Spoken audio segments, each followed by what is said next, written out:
I think the Rain in the Park is playing. Okay. It is. Okay. So, Bob. Yes, sir. Oh, yeah. Music's going. Hey, gang. Hi, everybody. Hey, gang. Look at Bob was just telling us. Yeah, go ahead, Susan. What's up, Susan? Susan brought a sound effect, everybody. If you haven't seen it, Susan, can we hear your sound effect? Go, Paul. We're not hearing those. We're not hearing it. Okay. Talk to me. Bob, you were talking about so you're going to head to Texas for Halloween. Whoa, where'd she go? Holy moly. I don't know. Look, she's coming back. There she is. For all you audio files. It just disappeared. Susan just disappeared. She's come back. I know it sounds chaotic because it is. But we were just talking about Halloween. I went swing and it went away. Yeah, it's crazy. And now she's changed her position on my screen anyway, and I have to look down to see Susan now. Wow. Yeah, I'm going to Texas. So Bob, really, I'm in a different Ben position. and Jack are there. They're pirates. It's an ET neighborhood. Now, that's a generational comment. ET neighborhood for trick-or-treating. That means it's perfect houses. It's one perfect neighborhood. Everybody's out like you could film it, and Steven Spielberg would love it. Okay, that's the neighborhood. We're going to be trick-or-treating in Texas. Okay. So that's my weekend. I don't know, Paul, do you even get trick-or-treaters in Madras, Texas? No. But I'll tell you, Luann bought a gigantic bag of candy. If there were 200 kids coming, they'd all each get a piece. I don't really think we're going to have one person ever to come here. So it's just the way it is. We're way out in the middle of nowhere, and no one wants to go to nowhere.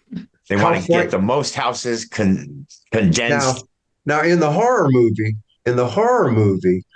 a group of 5 trick-or-treaters do indeed show up at Paul's isolated house. And the plot thickens. Why do I have trick-or-treaters? And the man sit back and watch. Anyway, Susan. Yeah. What does New Orleans do? That's pretty funny. Yes. Well, excellent. Hey. Go ahead, Paulie. You had something pressing.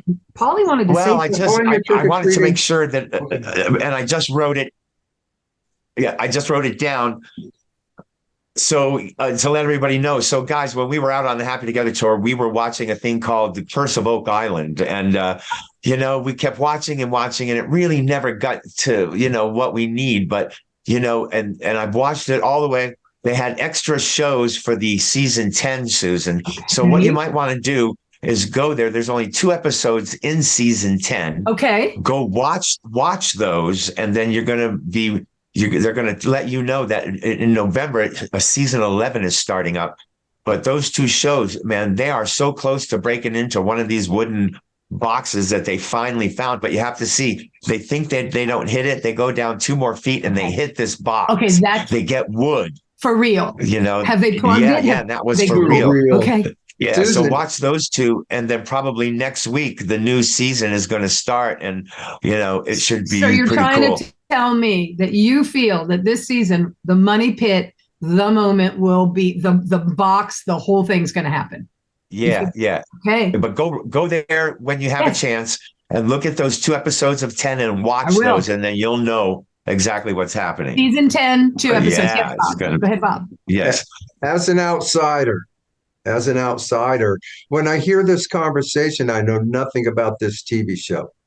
But if I were the writers now and I overheard this, I would go to the writing room and say, look, here's what we're going to do, guys. We got 2 episodes left.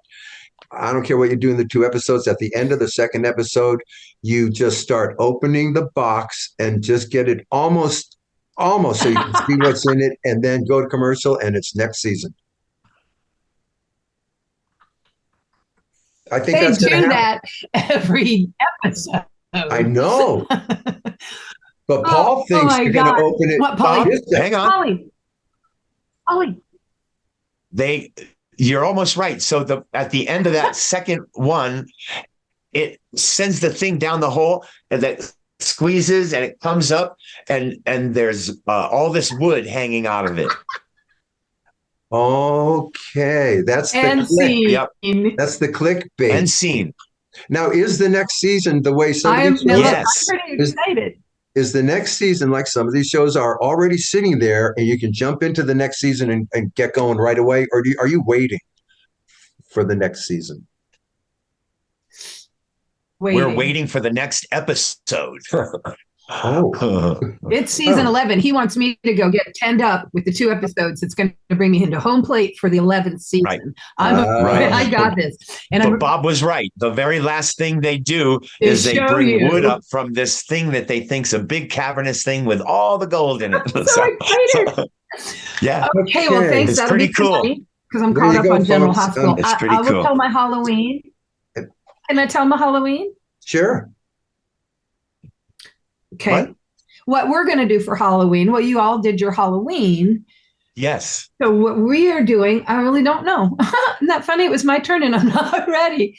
Well, I have some pumpkins and I have a couple of things. I have some orange lights. I'm a little behind, but up the street, this is what I want to tell you. We do have one street in our little Victorian village place. Does the Michael Jackson Thriller dance at one point, or Ghostbusters, and everybody dances in the little street in their outfits. So that's going to happen. We do have trick-or-treaters, crazy amount around here. Got you. So if you don't want it, don't be home. Don't put up the lights. Don't do the thing.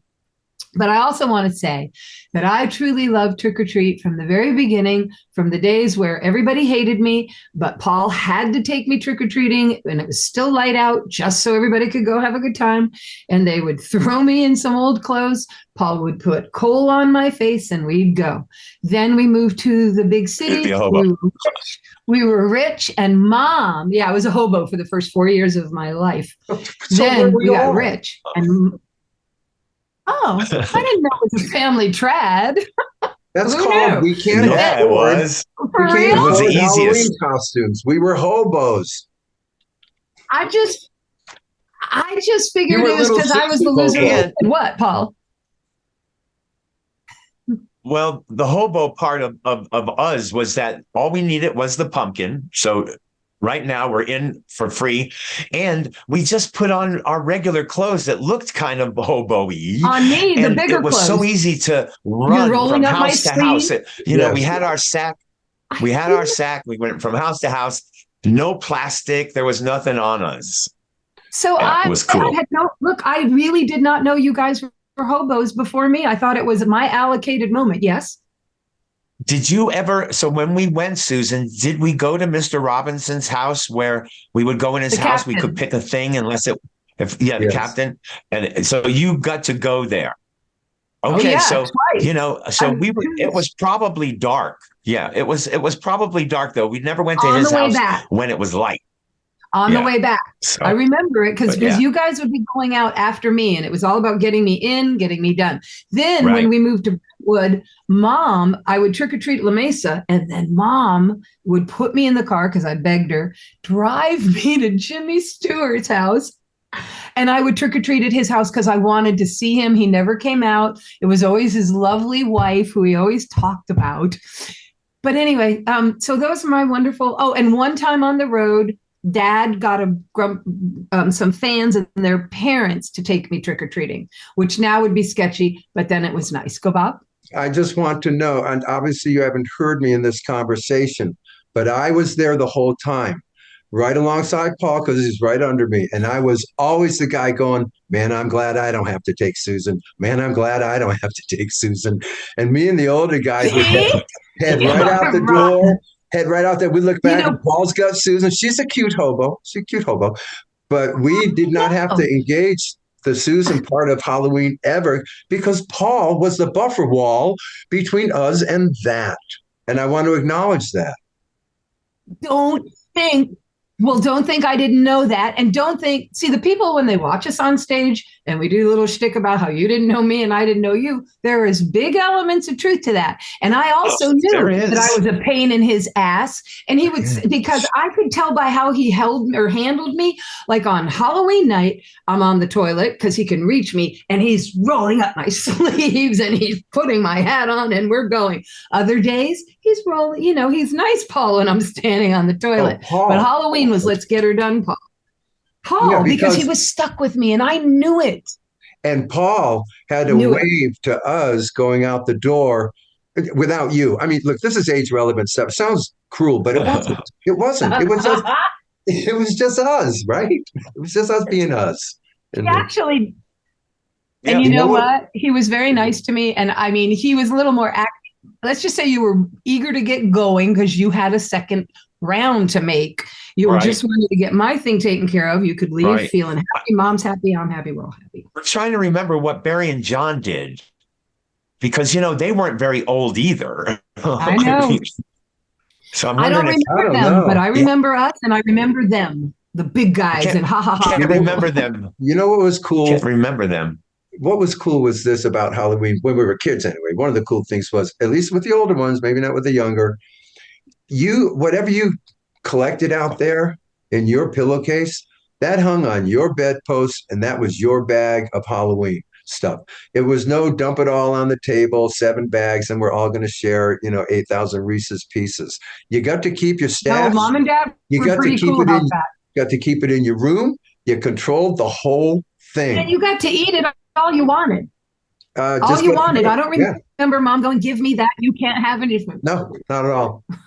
Now, what did that do? That absolutely fueled. They were very good. That absolutely fueled trick-or-treating because we knew whatever we can get, we keep. That's a different kind of trick-or-treating, guys. It was incentivized. It was more awesome. Of an athletic event. Hey, when we lived in the Anchorage, I agree. It was you could hit 40 apartments before leaving the building. So like we were, and that was the Anchorage complex. There were 20 of those buildings. Oh, I bet you guys were Susan, they had to do me at the Anchorage like I did you on Indian Avenue because I was the little guy. Yeah. Aw. Yeah. Yeah. How cute. I feel bad for Barry and John, you guys. No. Listen to me. Barry and John had their run because in Ohio, Barry was the one. You had to bring Barry and John to the Duber Theater. Not John, Barry. Bring your brother Barry to the Duber Theater. Okay, he remembers, Paulie. He's got it. Okay, so we all had a time where we had to be brought. Yes. Okay?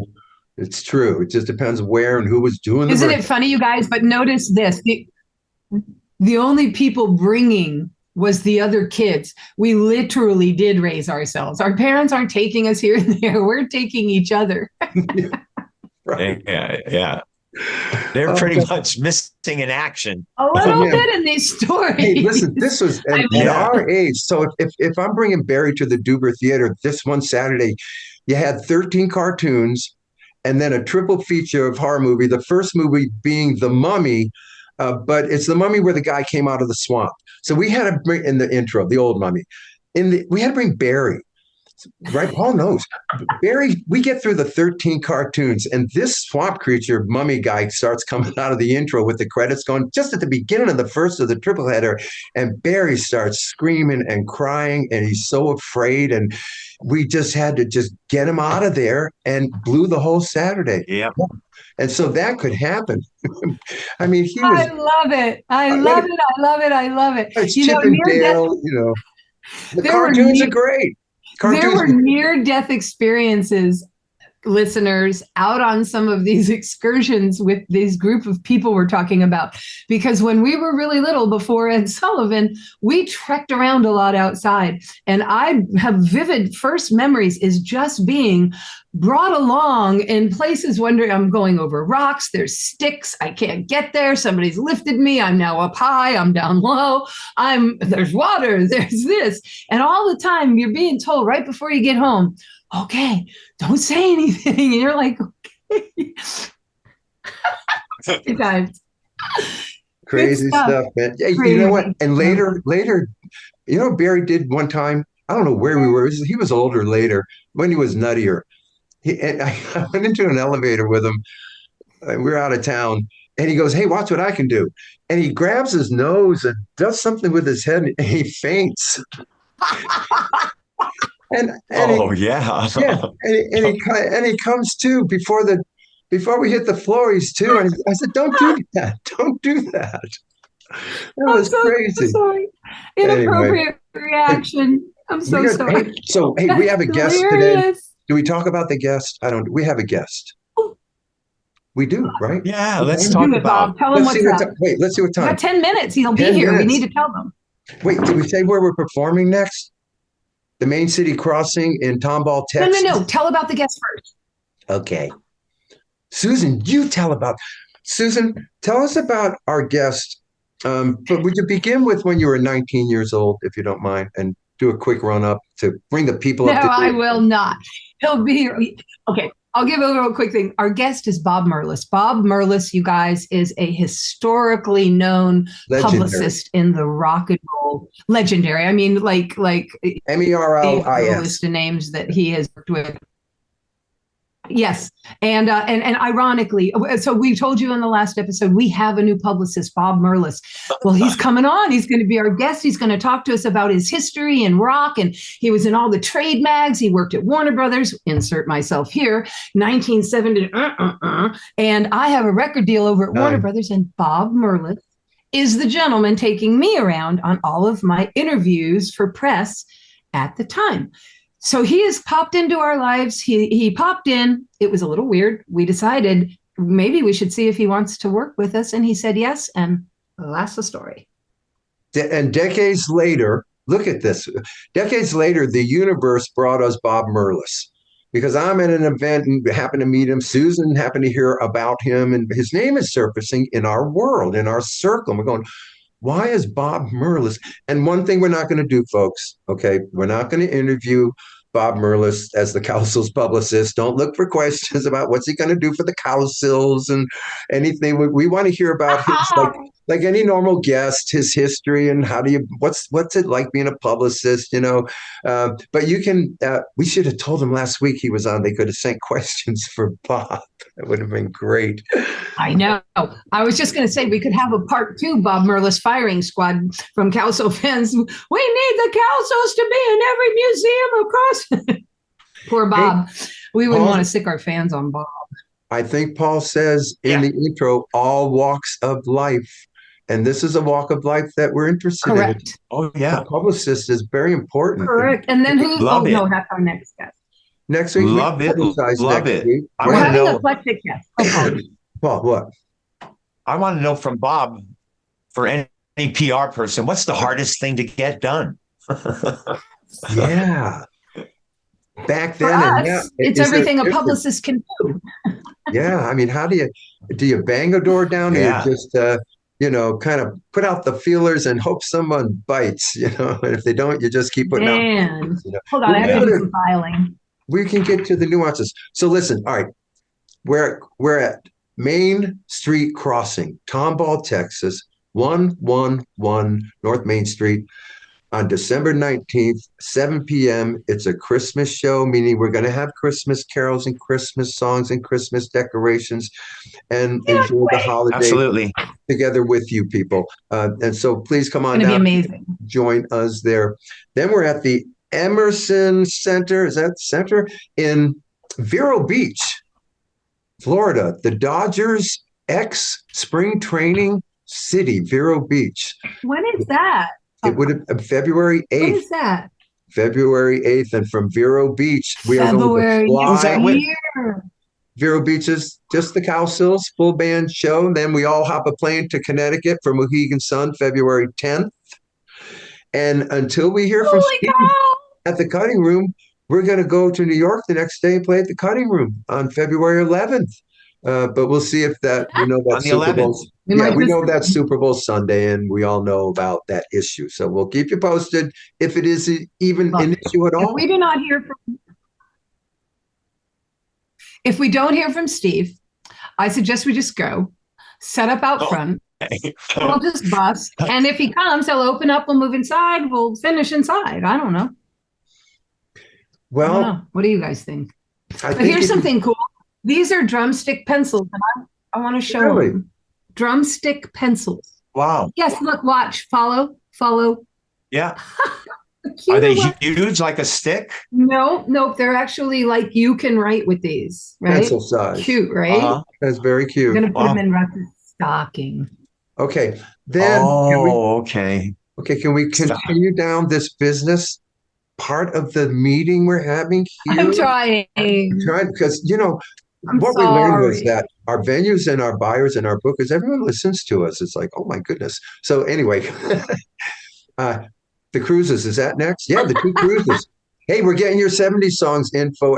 Yes. Oh, Susan wants to candy cane lane there. She's Susan's sorry, holding I'm the just candy cane special. audio people. No, just for the viewers, not the listeners. Well, that I'm wasn't sorry. kind. Anyway, I have a little ADHD today. So we've decided on some 70s songs. We haven't decided on all of them yet, but there are some ones that that are locked in, and we're gonna start learning for the 70s cruise. And by the way, any of the shows after the cruises, we have this group of songs we can throw in and out, so we can multi-decade you on our normal show again, and we'll have fun doing that. We can mix up the show that way. By the time we're done, that will be great. We'll have all the decades under our belts, and we'll be able to play till we're gone, till last breath. We'll have every decade. We'll be the only band with every decade from 60s on. Why not? Well, not 50s, not the 50s. The 50s? No, 60s on, 60s on. You know, I thought the 50s historically were okay, but it really, Bob Merlis' name is in a square, folks. And that means he's coming in. And I meant to ask about Ben, Here's Bob. Bob, how are you? Hi, Bob Merlis. Welcome to the Cowsills podcast. Well, this is my second time. The first time was for 12 seconds, but but we're loving it. Wow. What's that thing? What's that spaceship looking thing behind you that's framed?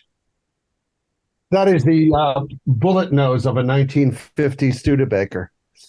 Because he's an automobile journalist, guys. We'll get into that later. And it was presented to me in that frame with all that matting by Billy Gibbons. He knew I was a Studebaker guy, and he had it made for me. What a great guy, huh? I know what you're thinking. I have to say, we're so used to guests from the music business having gold records and things behind them, and a Studebaker, that's new. I have gold records, but I know you do. We know that. Everybody, let's do a proper intro. This is Bob Merlis, and Bob Merlis is a legendary. I mean, I can use that word. It's incredible because he's been around a long time and has dealt with names. Susan can take you through some of them. It's very impressive. And we want to get into what publicists do. We want to get into your role in all of this and how it's changed a little. I'd like to know myself, so that's going to be good. Good. We will be able to prompt your brain because that information's in there. And, we know about that. We can get it out. Susan, start. Okay. Paul, do you have anything before I start this process? I just want to say hi, Bob, and thanks for coming on. In our intro, we talk all about, who's going to come on, and all walks of life are going to be coming on this. And you're a different walk of life than our audience has heard so far. So it's great to have you on. So I'm forever in his shadow, but that's you go. No shadows. You are. No, he's his own tree. Go ahead. Thank you. First of all, the last time we spoke with Bob Merlis, we were having a Zoom meeting about him becoming our publicist. And I think we overwhelmed Mr. Merlis. So hopefully our podcast will be less stressful for you, sir. Okay. And I doubt it. I doubt it. You didn't record the last one. I'm happy about that. But we are ready to go with the press release announcing your Christmas EP. First thing to exciting. Okay. Okay, but look, we'll get to that. We have to start you off like we do here at Cowsills Podcast Land. We want to know stuff. Correct. We want to know stuff. So, Bob Merlis, legendary publicist. I don't think you woke up, mom and dad brought you home from the hospital, and a couple of years later you were being given a fire truck or maybe a digger thing, or maybe a policeman hat. How? I definitely didn't have the police hat, but I did have the fire truck and the digger thing. So before going to become legendary Bob the publicist in the world of entertainment, what kind of brought you to that? What was going on for you? Were your parents publicists? Two words. They were rock and roll. That's it. That's actually boom. My parents were not publicists. I had to do it. They called them press agents. Then my mother was a sculptor and my father was a physician. So combo. Had nothing to do with what I do, but they liked music. They liked, Broadway and stuff like that. And my father was open-minded, jazz and things like that. And I just played. When I was a kid, if I got 75 cents, I bought a record. There's no question what I would do with it. And when I was a little kid, like 9 or 10, I would get invited to parties. And this was unusual, co-ed parties for, preteens.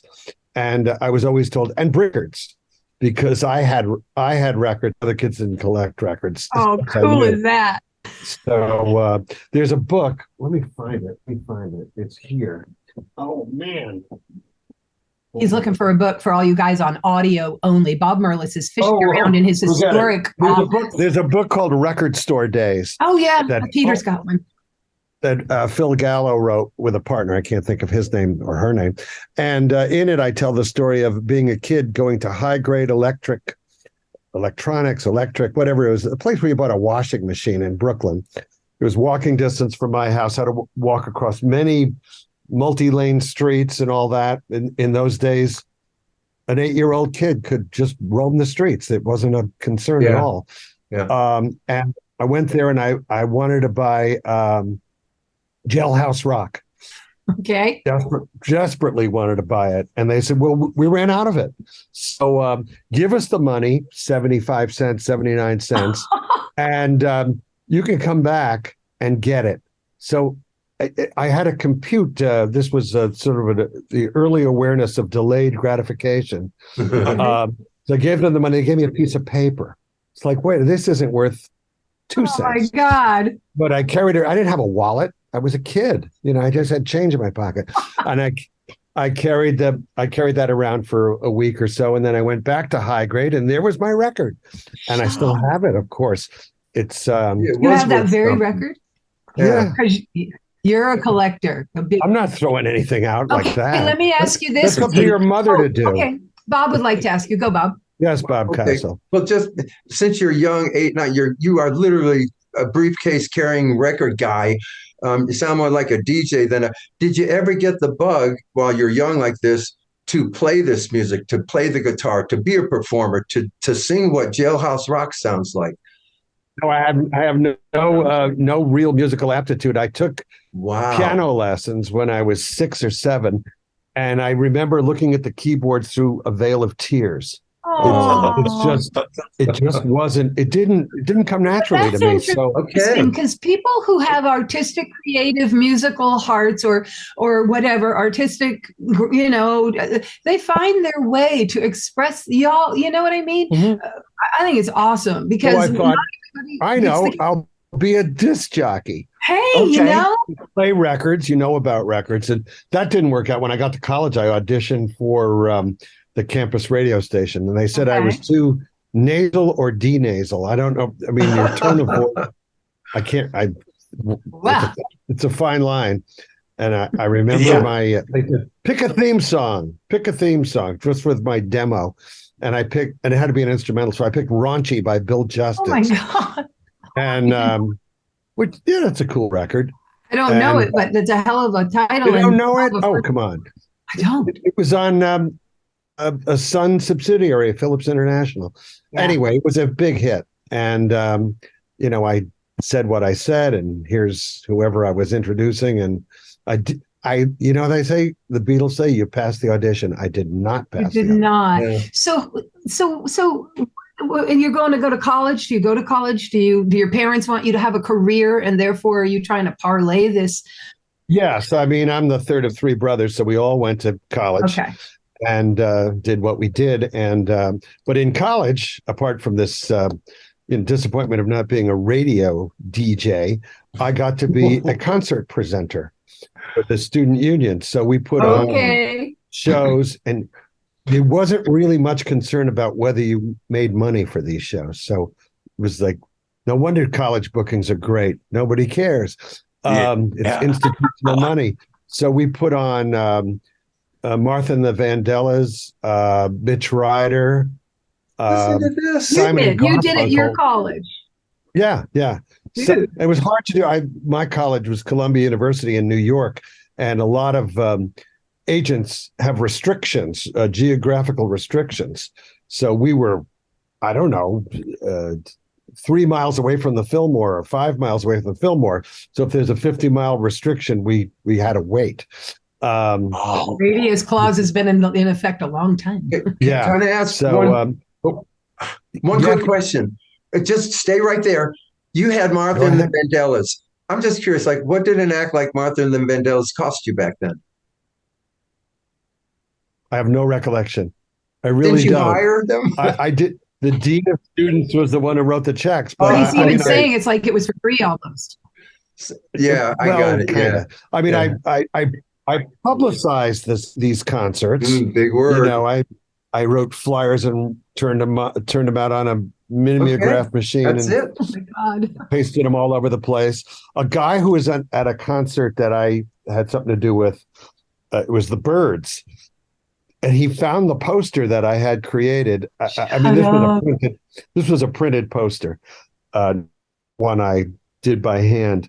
And this guy's name is Billy Cross. He is one of the top guys in the Danish music business. Admittedly a smaller pond, but still kind of cool. And he was a guy from Westchester County, married a Danish woman, been in Denmark for 50 years or something like that. Anyway, he found it, and I went, I remember that. I remember doing that. It was the Byrds and the Barbarians. Do you know who the Barbarians are? No. Are you a boy or are you a girl? Are you a boy or are you a girl? No.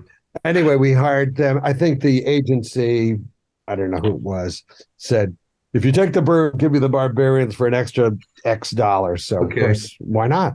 Yeah. And anyway, my friend Billy was opener. His own band was called Dada. And he had the poster. And I said, I remember. I made the Y kind of screwy. I just went to a printing company near Grand Central Station and said, I want to get 100. Here's the format. Didn't have art. I just talked to a printer. And who drew that? It was block type. Okay, I got you. I remember what they looked like. Screwy. Yeah. The Y was screwy intentionally. Okay. Anyway, it just came back to haunt me. You were expressing yourself, man. Hey, 5 years later. So, listen, that's his mother. Though, guys, I would bet that Martha and the Vandellas got paid $2,500 the evening, and I'll bet that a ticket was between $1 and $4. I think over that. Probably between 5 and 8. It's a guess. That's all it is. Well, I contend that your mother, the sculptor, came through as you were shifting that Y. Okay, that was an artistic thing to do, and I don't know about that. Yeah, well, it's the same. You know, I can't sing.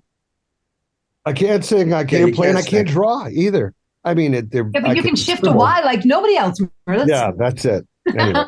And the Byrds, just worth talking about, because the version of the Byrds that we got was with it's a Notorious Byrd Brothers era. So if you know that album, there's 3 people on the cover. It's McGuinn, Hillman, Clark? and the drummer, I think.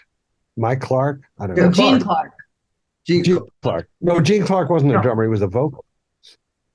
Anyway, we got Graham Parsons. He was there. And I thought he had a Fender Rhodes piano. And I thought, the Byrds don't have a piano, when they showed up. But we got them. That's pretty cool. So I was so nervous when I introduced everybody that a friend of mine, a big drug guy, said, "Here, take this. It'll calm you down." And I was. No, you did not. Yes, I did. Bob took a this. I don't know. Bob took a this. Bob oh my God. No, it was Valium or something like that. I didn't have a second all. All right, so you're this guy. You're getting your feet wet in college. You're like, well, okay, this is how I can. How do you parlay? I mean, you had a real career real quick. Well, I went to graduate school right after college at UC Berkeley in journalism, and I lasted 4 days. 4 days. 4 whole days. Wow.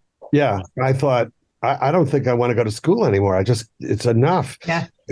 I think when I went to the photography class and I had a Canon camera, you bring your own camera, and the professor said, "Yeah, it's about the size of a Canon." Like, that's not funny. get out of here.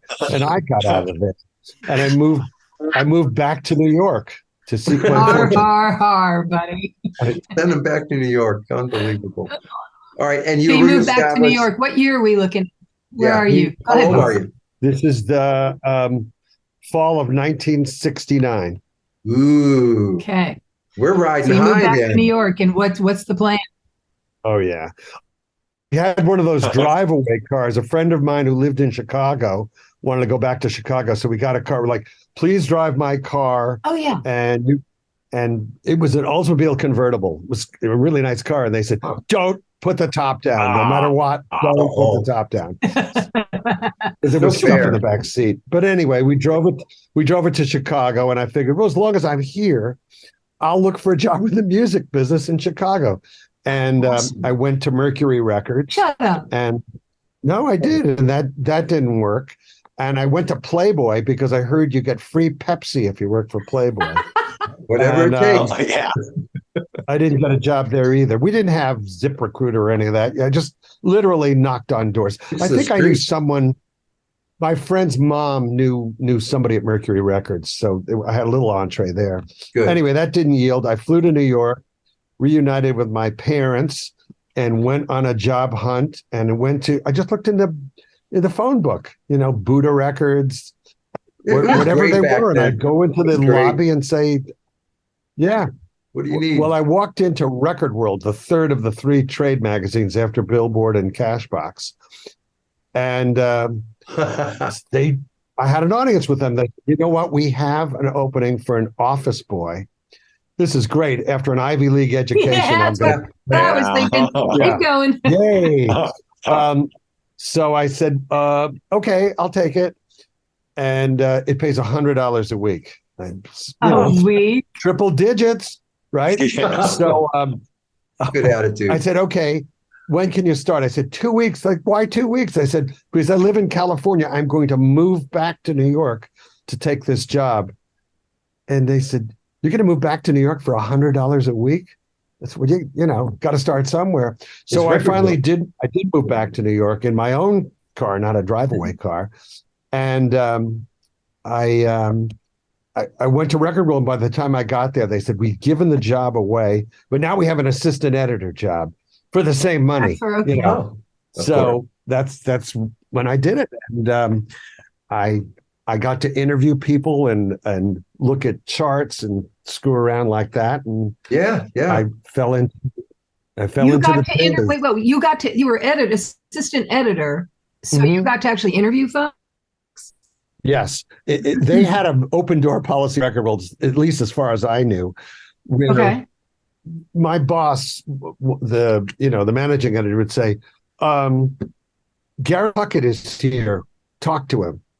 Like, no one told me earlier in the day I was going to. We didn't have artist bios, nothing. We just sort of winged it. And here's a story from that era, which is very specific. They said, "The Carpenters are here. Go talk to them." And at that time, they didn't have an album. They had a single, "Ticket to Ride," a cover of a Beatles song. And I knew the song because I did the radio exposure chart. So I could tell you it's on, WKY and you'd kind of literally connect dots to show that it's getting national airplay. So I knew that they had "Ticket to Ride" and their name was the Carpenters. That's it. I didn't even... You didn't know they were brother and sister. You didn't know nothing. Oh, there's the joke. So I'm talking to them, and I said, "How'd you get the name?" And I thought they were like Christians because Jesus was a carpenter. Jesus was a carpenter. Right? If I was a carpenter, there's a lot of carpenters. And Richard said, "Well, it's our name." I said, "I know it's your name, but how'd you get it?" Because, "No, it's our name. It's our last name." Like you guys went through, how'd you get the Cowsills? That's analogous, right? Exactly. Right. I mean, no one told me. How would I know that intuitively? I guess I could have looked at realized they had the same face, but I wasn't as analytical then. So what you're saying then, so I'm reading Record World, I'm reading those articles. Those articles aren't like sat down necessarily with an interviewer doing a proper interview with a thing. You guys were just mishmashing all this stuff together? Yeah, I mean, mostly Wow. Look who dropped by Record World this week. That's cool to know. And there's Polaroid. Yeah, I remember that. Yeah, I remember that too. Yeah. We were all. And, I get some information. Once I had Kenny Rogers on the first edition. They're just dropping by. I started to interview them, and Kenny's looking at his watch. He said, I have tickets to a Broadway matinee. How long is this going to take? I said, as long as you want. You don't let me stop. You came over to my place. Clearly, his priorities were not to talk to me. Well, it's funny because I don't know. Do you guys remember when we were kids and there would be all of a sudden, this is how I remember it, I got to get cleaned up because we are headed to the trades and we're going to shake hands, pass a thing. We just got we won this award. So now we got to go take the awards picture. You shake the hand with the guy. And was that going on over at the record, at these trade mags, or where are we doing all this? Because remember, and then they'd be in the office. In the office. Yeah. Okay. I remember. Our office was diagonally across the street. Well, it was right across the street from Carnegie Hall. So and we're on the second floor, so you could see, the entrance to Carnegie Hall. It was amazing. There was a soda fountain. Yeah, no, good. Do the soda fountain thing, and I'll ask. Go. We want to know about the soda fountain. I would go down to the Fisk fountain, and I saw Kasnets and Katz, the guys behind Simple Simon Says and 1-2-3 Green Light, in the phone booth. That was their office, the phone booth in the fountain. And I saw Arlo Guthrie having a meatloaf sandwich at the counter. It was like, it really was. Wow, what a scene, man. All right, Robert. The Brill building of that, Right. Well, I just want to ask, since you worked at Record World, it's kind of a quick aside. I don't want to divert too much, but we were in 69 and 70. We're still in the thick of Record World, Cashbox, and Billboard. Okay. And if you're an artist, you look at Record World, all three. And if you're like Hair was number one in Record World, number one in Cashbox, but only number two in Billboard, we deemed Hair number one. Okay. It made it to number one. Now, Record World and Cashbox are going to disappear. Billboard's becoming the standard. So we only went to number two now. Were you guys in a fight with those other magazines, kind of a publication contest back then, or did you just ignore each other? Well, I mean, I have a secret. I wasn't the chart editor, but I know how the charts were vaguely done. And they were vaguely done by putting this week's Cashbox on one side, this week's Billboard on another side, and projecting the trajectory of a given record. That's great.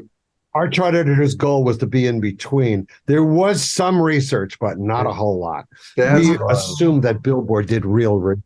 Wow, our lives are in the hands of these dudes. And promotion people would call and say, oh, we just got added to these 4 radio stations and we sold X. But there's no way to verify it in those days. Yeah. All right, so from Record World. It helped World, if you were an advertiser, too. From Record World, Record World's not going to last. So you bounced from Record World. Record World lasted many, many years after my tenure. It lasted into the mid-80s. No, I meant your tenure. No, I know. I meant your tenure. It isn't going to last. Yeah. It's not going to last for you. How you're heading over to Warner next, correct? I go to Warner Brothers Records. That's it. Yeah. They decided to start a publicity department in New York. I mean, the company was based in Burbank, but they thought, well, New York is a media center, so we'll have our publicity department there. And I worked for a woman named Billie Wallington, who had been at Columbia Records prior. And she hired me and a guy who had worked at Variety, Jeff Samuels, and you're a publicist. Yeah. Nobody told me how to do that. Nobody. For real.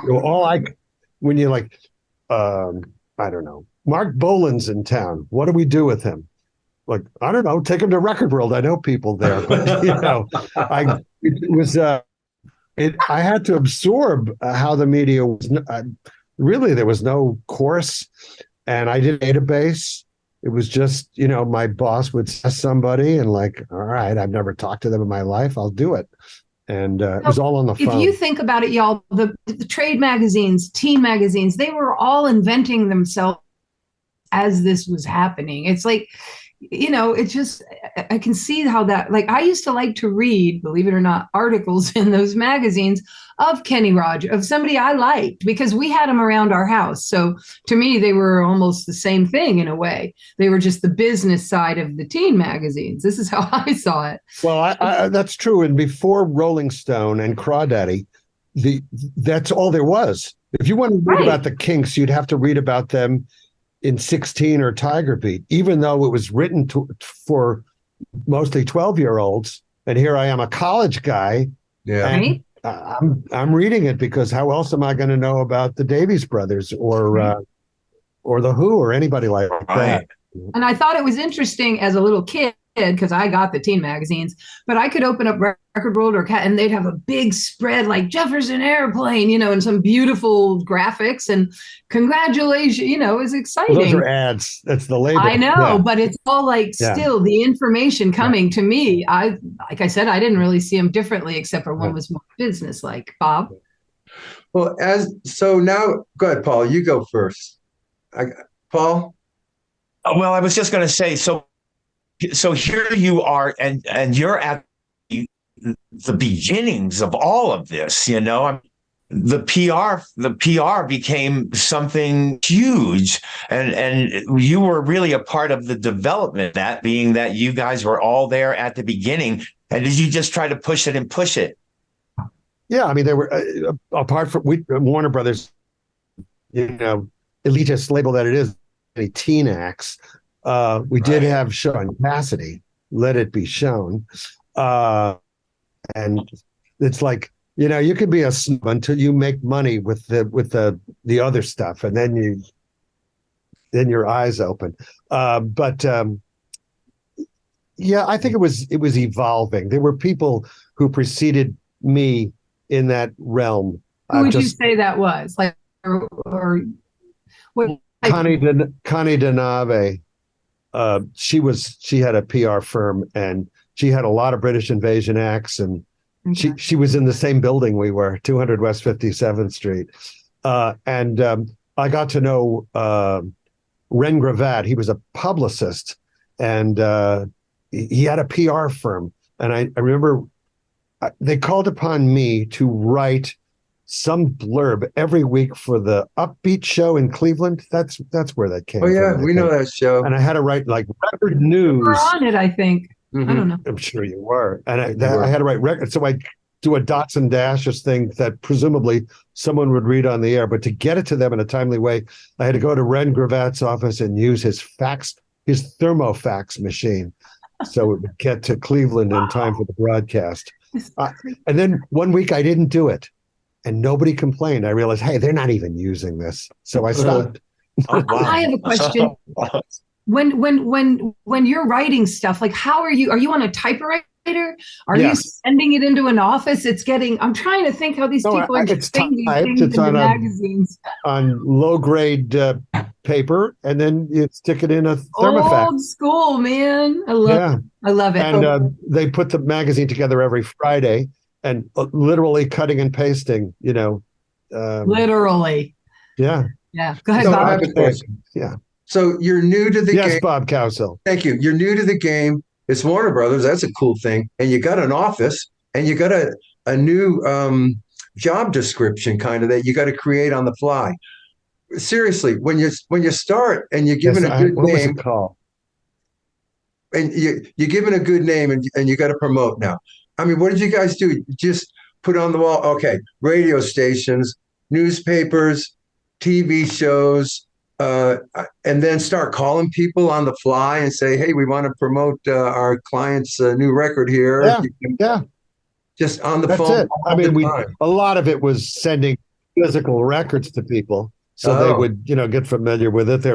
All the main movers and shakers were on a Warner Brothers mailing list, but if the record hadn't come out yet, they wouldn't necessarily know about it. So we wrote press releases, and they came out just about weekly. You get a pitch from Warner Brothers if you were a media person that had new albums, on sometimes singles if they related to a forthcoming album, and a bunch of press releases and pictures of artists and so on. I mean, the time delay was significant between, the release of a record and coverage. It often. Have to be. And we'd send test pressing, so they preceded the commercial release of a record. That's amazing. So, right. Can I, guys? Go ahead. Brief moment with Bob. So you're working at Warner Brothers. It's 1970 something, I guess 4-ish. Is that right? No, I left. And you come. I left Warner Brothers and worked for RCA for 6 glorious months in 1974. Okay. My sequence is wrong here. I worked for Warner Brothers, then I worked for Bearsville Records, a Warner Brothers distributed label, in the same building on a different floor. Then I worked for RCA as an A&R man, and they wouldn't put out anything I wanted them to sign. And then my boss. Let's talk about that. Wait! You can't just breeze through there. You're an A&R guy now. Yeah. We have a new job description. We need to hear about how I listened to tapes. Went in. Had the ear. And I felt I discovered some good stuff. Like a band called The Planets that were fronted by my eternal friend Binky Phillips. That's his real name. And I had a few others. I mean, I wasn't there very long. Then they got me to. Do you remember Pillow Talk by Sylvia? Of course. It's a first heavy breathing record before Donna Summer. You got it. Well, anyway, she was Sylvia of Mickey and Sylvia. I figured that out immediately and said, "Why don't we do a Mickey and Sylvia package now that Sylvia's back on top?" So they said, "Good idea." So we compiled all the, salient tracks, and it was packaged as Mickey and Sylvia's greatest hit. That was fun. And I did another reissue. It never happened. It was Alan Toussaint's first album, The Wild Sound of Toussaint, no D. And I really liked everything he did, and I knew about his history. And I said to whoever it was at RCA, "We have this in our vault. You could put it out and connect it with what's going on with him and his whole history with all those hit records." Campbell and all those hits, yeah. And I wrote liner notes, and they said, we don't want to put the liner notes in it because it costs us to set this type. I said, "Well, if you don't explain what it is, what's the point of putting it out?" So they didn't. And Jake Riviera's Demon and Edsel Records did put it out. I mean, they had the same idea as I did, except they executed it, and I wasn't able to. What year were you at Warner's where you and I crossed paths? Must have been 70. 3, 4? No, later. 76 or 77. Okay. I moved to California at the end of 75. So 75 to 77, I'm getting my people. Okay. Somewhere in there. Yeah. And I took you to the trade magazines. I know. Just like my forefathers had. But, and the reason is because I'll explain the logic there, is because you had a name. You had a name that would ring a bell, for one. And two is, meet this. You have no track record except for being in, which is a significant track record, but it wasn't like an album release. So I thought, well, the old take charm at the trades thing might work. And your picture did run in Record World. I know this. I know. And I got picked. I got top pick of the week or something, and it was awesome. Yeah. And I actually do remember you only in the way that I could, as you were one of the nice men. Go, Bob. Well, Susan's talking. Yeah, we went. I don't know how we got to. Susan talked about. Yeah, you have to provide context, Bob, because I didn't. Well, Susan got a singles deal with Warner Brothers after the Cowsills, and we thought that was cool because we viewed it in the line of what they did with Donny Osmo, what they did with Michael Jackson, what they did. Here's our kid who can do a solo thing, and she really actually recorded some good songs for that singles deal, we thought. Thank and you, then Bob. And she bumped into Bob Merlis. You, Bob, are actually thinking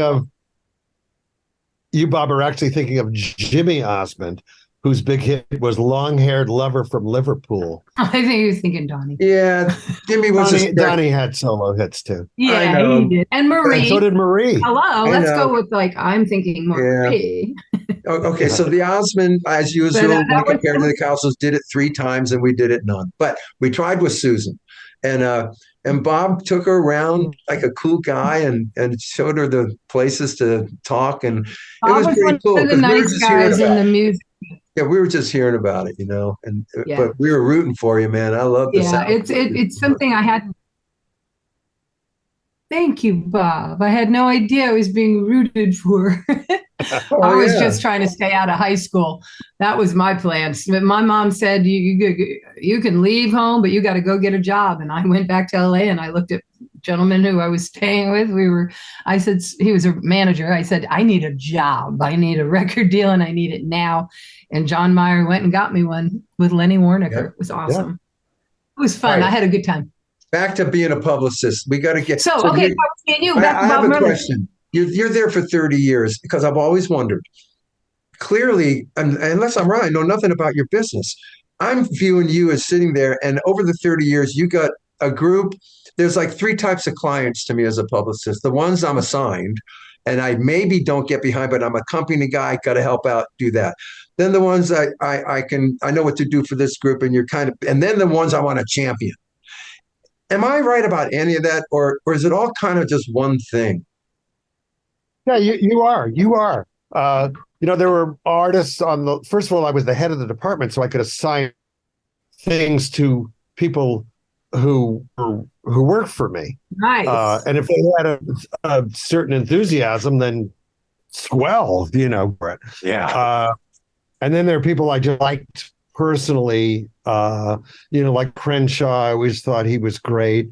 And Chris Isaak, I always had fun with him. But I related to it because they're both rootsy guys, in their approach. So I could relate to that because I come from the olden days. Do you know Chris Isaak personally?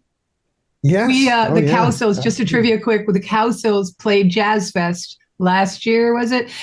And Chris, we were on stage with Elvis Costello and Chris Isaak. And when Chris came on after us. And when he finished playing, he introduced his band. He goes, and blah, blah, blah. And I'm Chris Isaak and we are the Cowsills. Oh, great. It was hilarious. You know what Chris Isaak does at every show, unless I'm mistaken? You hear a voice, it's probably the tour manager, who says, from Stockton, California. And, I said to him, you got that from the Beach Boys. They always say from Hawthorne, California, before or they used to anyway. And he goes, oh, absolutely. Yeah, he was a class act. He was so good. Anyway, sorry, I digress, but it was a crossing, so I wanted to do it. Yeah, it relates. Now, over the years, and then one of you guys asked, but I'm just also curious. You're there in the beginning and you're there now. And after 30 years, you're going to become your own now and still do this. So over the years, it seems like the volume of what's in front of you that you could access if you is so beyond what you used to have in the very beginning, where you almost had to create some access. I mean, is it? You mean the volume of music that's coming? Volume is small. I meant volume of music that's coming out. There's so infinite amount of it. Maybe it was before, but we just didn't know how to access it. And now it's like utility. It's like hot and cold water. So it's not special as it was. When there was I remember going to a record store across the street from my dorm room and asking, maybe on a weekly basis, is there a new Mothers of Invention album? I mean, nobody told you when it was going to come out. You didn't know. Right. And I was anxious to get the new Mothers of Invention album were it to exist. And because I had no forewarning of it. But while I was in the record store, I found other stuff that intrigued me, and I most likely bought. You see the power of the publicity. If people can't find you, they don't. Yeah, I guess that's true. Hey, how was she carting her around town when she was a young whippersnapper? She was really charming, and she was sort of an ingenue type, and everybody that I introduced her to in the trades was kind to her, she must have been 16 or 17 at the time. No, she was In 69, she's 19. She's 19 in 69. So she's like probably 23 or something. Oh, well, this was later. She was in her early 20s then. But, we thought of her as the kid from the Cowsills. So, I was happy to do it because I was particularly a huge Cowsill fan. A Cowsills fan. I liked the hits. I really did. But, I didn't know, I wasn't deep. What really became so aware when I was at Record World, when the Partridge Family launched, and nobody told me. I said, this is the portrayal of the Cowsills, 100%. That nobody had to teach me that. It was a fictionalization of you guys. We missed that boat. Well, we let that boat sail. We didn't miss it. We were glad to see it sail because at the time we were older teenagers and we didn't want to be bogged down on some TV show. And hair's number one. So at our age, we think, we know how to do this now. We're going to have 10 more. We don't need this TV show. But we're glad they didn't take us anyway. They didn't want. Well, it's funny that my reunion, so to speak, unadvertised, when you played our mutual friend Robbie Sharf and Trevor Brandon's wedding, and I'm sitting at a table with Sean Cassidy, who's the younger brother of a Partridge Family member. It's like, wow, what a small world it is, We always wish they would have put together a band and we could all tour together. It would have been pretty crazy. It would have been awesome. Welcome back, Susan. Yeah. Susan has rejoined us. Mom Partridge was who? Shirley Jones. Shirley Jones. No, it wasn't Shirley Jones. Oh, okay.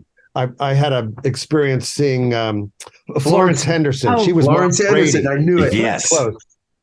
And this is funny because I had just come out of college and I didn't have a TV. I mean, I certainly wasn't watching the Brady Bunch on it. I watched the Elvis comeback special on it, black and white. That was anyway. Good. At Record Room, they said, go to the Persian Room at the Plaza Hotel and review Florence Henderson. And someone had to tell me she's on a TV show. She plays mom. How would I know? I mean, really, you couldn't look stuff up. So I was like so smart. I went, AKA Mom Brady. Of course. I wrote the I try to be kind, but I got to tell you, it was not my milieu to do these kind of middle of the road acts. Oh, wow, you were that guy. Non-rock stuff, Bob. But I did it. Right. Hey, Bob, for you, what's the hardest thing to get done? Hardest thing to get done? To get people's attention, I suppose. They're barrage with information and pitches. And I have received pitches because I have a parallel life as an automotive journalist. So I'm on the other side, and I get calls, or I have. It's not so much more because the outlet I work for is don't, if you get me on your masthead, you're doomed. Record World and Automobile Magazine and that, but they each lasted many years. And they'd call me about some topic. The run flat tires of the such and such. And clearly I said, I would say to myself, this guy is reading a script. It's not, I'll call.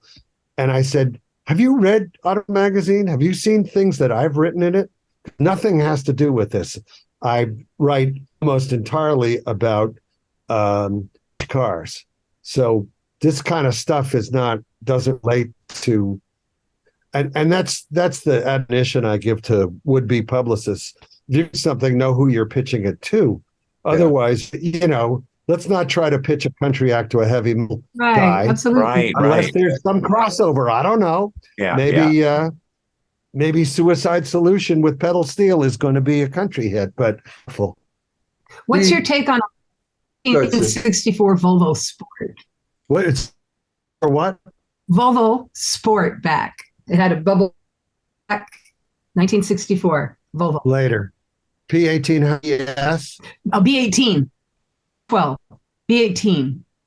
B18 is the motor designation. It is on the back. I don't know. It was a car I had. So cool. 122S, Volvo Anton. Yeah. Okay. Love it. Love the big Volvo guy. Fire engine red. It was awesome. Sorry, I digressed. They live forever. You can get, I drove a Volvo P1800, 5 million miles. I believe it. It was like a tank. Yeah, it will. It's gone. But that's okay. I had a Pacer. I wish I kept. Anyway, Bob, I have a question. Wow. With your artist, a publicist and an artist. Okay. Like, do you prefer to hear from the artist a lot? Do you prefer to look, I know my job, don't worry about it? Or do you mind when the artist kind of tries to tell you something obvious that you know, or a place they want you to go, that of course I know to go there? How's it work? Yeah, we're asking for a friend. Yeah, right. I'm looking at him. Listen, I'm willing to take any cues or follow any hunches people have. Okay. I typically have a get together and say, who's been nice to you in the past? Or, maybe you could go back and mind that. And I've told people this so many times that I see my job as juxtaposing lesser known names with more well-known names. Yes. Yes. And in your case, I'm juxtaposing you now with then.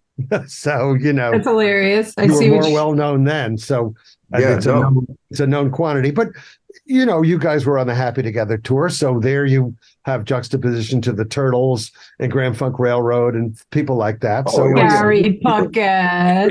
Yeah. No, it was Gary Puckett. Oh, I meant to tell you that he was one of those guys that came in off the street and I wrote about him. I think he was my first. I love it. Gary, you're my first. And wrote the blurb, whatever he was doing, new single coming out. And not my job. I did not write headlines. It said Garley Puckett stops by. It was a typo in the headline. Oh, no. Oh, wow. I bet Garley remembers that one. I bet Garley does. We know Garley fairly well. That might have stuck with him. I'm going to ask him next summer. Are there any other questions about any of this? I mean, man, I have a couple things. We think ZZ Top is your favorite client. We feel it. We sense it. I got a couple of questions. Can you do me a solid, Bob?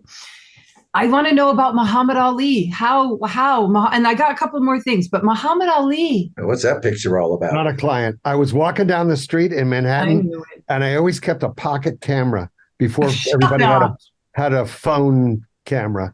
And there he was. I mean, it's like unmistakable. And I went up to him and I said, "Champ." And he said, "Who you calling chump?" I'm sure he did that to everybody. I love it. And I gave my camera to my friend and he got me. So, okay, well, that was exciting. I met him, I think I met him on 2 other occasions, a book signing or something like that. And just like overwhelming to be in the same space as I can only imagine that. I really loved him. He was from our time, so I loved him. I mean, I was taught to love that guy, man. I love that line. Use it 1,000 times. Who are you calling chump? I love knowing that. Okay, wait. Of course, Here's another Bob Merlis question Susan has. Bob Merlis, it says here on my notes that you are on the nominating committee for the Rock and Roll Hall of Fame. Is this untrue? True? I was invited to remove myself from the committee when I got to a certain age. Ageism is in full play there. Oh. Wow. I was asked to leave. Scratched it out, my friends. I was asked to leave along with 3 or 4 or 5 other people who had been long-serving members of that committee going back to the inception of the Rock and Roll Hall of Fame. They're shaking it up. Wow. Okay. So I was just asking for a friend. As a result, Leslie Gore has no champion on the nominating committee as far as I know, and boy, does she deserve it. I'll agree with that. Yep. Wow. You've seen the Tammy Show. She's the best singer in the Tammy Show, period. Oh, man. She was just we were huge Leslie Gore fans up on our side of the world. All right. But when I mentioned Leslie Gore, I got looks like, what's wrong with this guy? I said, Are you serious right now? Yeah. That's odd. Also, another artist I've championed no longer is Johnny Hallyday, the French rock and roll star. And here's why. Imagine if Elvis hadn't died and could still fill 100,000 seat stadium any day he wanted to. That's Johnny Hallyday. The fact that he didn't sing in English was a multiple strike against him. But in the pantheon of the world of rock and roll, he's huge. Spelled just like you think, Johnny Holiday. I'm going to go. It's funny that wouldn't be that way today if he sang in a foreign language. I don't believe that would be okay. I agree. I agree. I don't know. Wow, so, this is crazy. Go ahead. Quick follow-up. It's a follow-up, Susan. Go ahead, Robert. I'm curious. So guys like you, the nominating people in this committee. So what do you bring in? Okay, you bring in Leslie Gore. And what are there, like 10 people sitting across from you? You got to justify. It's probably about 24. And are you given go around the table and they give you, I mean, when I was there, like suggest 3 that have not yet been inducted that could be on the ballot. Okay. And sometimes someone before me mentioned the person I had in mind. So I said, well, I only have 2 because Joe Blow mentioned one of the ones I thought was worthy of consideration. So, and are they asking you? Are they asking you to justify this choice and give you a chance? You make a little spiel about it. Okay. Yeah. All right. I mean, that whole imagine if Elvis hadn't died and can fill 100,000 seat stadium. That I've said that almost word for word at that meeting. They didn't care, huh? And I did have a great ally in the person of Lenny Kaye of the Patti Smith Band and Nuggets and so on. He understood how important Johnny Holiday is. I'm a bit of a Francophile, I admit it, but Germany and Italy don't have a guy like Johnny Holiday. Only France does. He is like that big. Elvis continued. Wow, that's cool. Is this committee good? It's not just that he's exotic. He was great at it. Does this committee stay? Do they, hang on to their position? They don't give it up. And this committee's the committee for year after year. It's the same people year after year. It was until you get booted out. They added people and then they got rid of people. Oh, and they got rid of me and some of my friends because literally because we're old. Yeah. We still know what we know, but I will admit that now that they're inducting hip hop acts, I don't know that much about that. So maybe, but nobody on that committee today that I know of is going to come up with Brooke Benton. So people from the way past. Well, then there's an imbalance. Then that's not smart because I understand bringing in new. Yeah. I think that should happen all the time. But first #1 record for Motown, self-written. You should not get rid of. I think they need to keep the continuity of all of it. In something of this nature. But it's very liberating because now I can bitch about the Rock and Roll Hall. Yeah, go crazy. Everybody does. I like that. All right. Well, I was just asking for a friend. When they inducted Miles Davis, I thought, unless I'm sorely mistaken, he reviled rock and roll. Would you induct somebody like that? And a guy, big muckety muck, no longer with us. He played rock venues like the Fillmore Carnegie Hall. I said, it's Zach Perlman, Carnegie Hall. We're not inducting him. Well, I don't understand. Can't figure it out. Can't figure it out. Anyway, illuminating. We got to let Bob go. I got all my things marked off. Any other courses? I have to go back to work. Yeah. He's got to get back to work. Oh, you got anything for Bob? No, I got my. Yeah. This is great. All right. Well, good luck on launch of your Christmas EP. Thank you. Thank I'm you. excited about it. Thank you. I haven't done it to this moment, but after the call, I will establish a Google Nude for the Cowsills. That way, when anybody breathes your name, I'll be clear of it. Do you guys have that? No. You don't do that? I don't think so. Free. We don't got nothing. I don't even know what it is. Okay. Bob. I'm we don't even know what it is. It's just a bot that combs the internet for your name. Oh, it's okay. So, I bet you like a Vicky Sedgwick has that, where if any Cowsill thing's mentioned, she gets it on her computer. She gets it. She's going to read every article in the world. No, she has this app. Who is this person? Maybe I get to know her. She's ahead. She runs our Facebook. She's been our president of the meeting we've had. Great. Yeah. Okay. Who? Administrator of the Cowsills Facebook and the fan club president. Vicky Sedgwick? Yeah, we got Is she German? Alerts. Paul was. Hey, look. There we are. Are we cute? That's great. It's now Bob's holding up an old and new picture. Now family, right? Yeah. All right, campers, I got some gardening to do. All right, Bob Merlis. All right, see ya. Thank you for making time for us. Thank you for joining us. It was really fun. Thank you, Bob. Adios. All right. Bye, boys. Bye.